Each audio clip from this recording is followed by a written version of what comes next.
কুলতলির CSFE এই স্কুলে বৃষ্টি পড়লে বন্যা হয়, মানে স্কুল ভেসে যায় সামান্য বৃষ্টির জলে।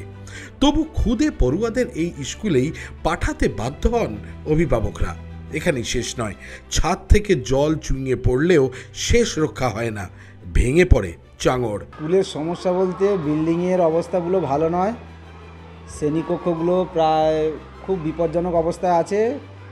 এই অবস্থাতে SI সাহেব কিছুদিন আগে মেসেজ করেছিলেন যে স্কুলগুলো বিপজ্জনক অবস্থায় রয়েছে, তাদেরকে SMS করতে বলেছিল। তা আমরা করেছিলাম, তা সেখান থেকে কোনো খবর পাইনি। তার আগে আমি ভিডিওকেও জানিয়েছি এই আমার স্কুলের পরিকাঠামো নিয়ে, যাতে নতুন এসিআর দেওয়া হয়, তো সেখান থেকে কোনো উত্তর পাইনি। যদি না বাচ্চারা হাঁটতে পারে, ভেতরে ভালোভাবে ক্লাস না করতে পারে, তাহলে ছেলেরা কীভাবে স্কুলে আমরা পাঠাবো?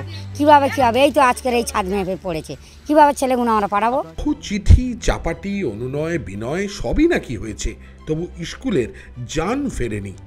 স্থানীয় মানুষজন বলছেন এই স্কুলেই গত লোকসভা নির্বাচনে বুথ হয়েছিল, মানে রাজনীতি, গণতন্ত্র সব রক্ষা হয়, জাতির মেরুদণ্ড শিক্ষাই শুধু ভেসে যায় জলে। ঘটনাটা খুব দুর্ভাগ্যজনক। আমরা শুনেছি, শোনার পরে আমি SIকেও ফোন করেছিলাম। SI সাহেব ওখানে হেডমাস্টার সাহেবের সঙ্গেও কথা বলেছে।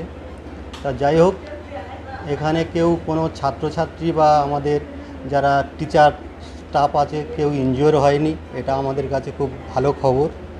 আশা করি আগামী দিনে এই স্কুলটা যাতে এসিআর পেয়ে একটা ভালো স্কুল বা ভালো একটা জায়গা তৈরি হয়। আমি সভাপতি ম্যাডাম, BDO সাহেব বা আমাদের SIয়ের সঙ্গে কথা বলে, জেলার সঙ্গে কথা বলে ব্যবস্থা নেব। উন্নয়নের বন্যা বয়ে যাওয়া এ রাজ্যে শিক্ষা যেন বাড়তি অজুহাত, তাই সেই শিক্ষা জলে ভেসে গেলে কারই বাকি। Bureau report, Democratic Indians.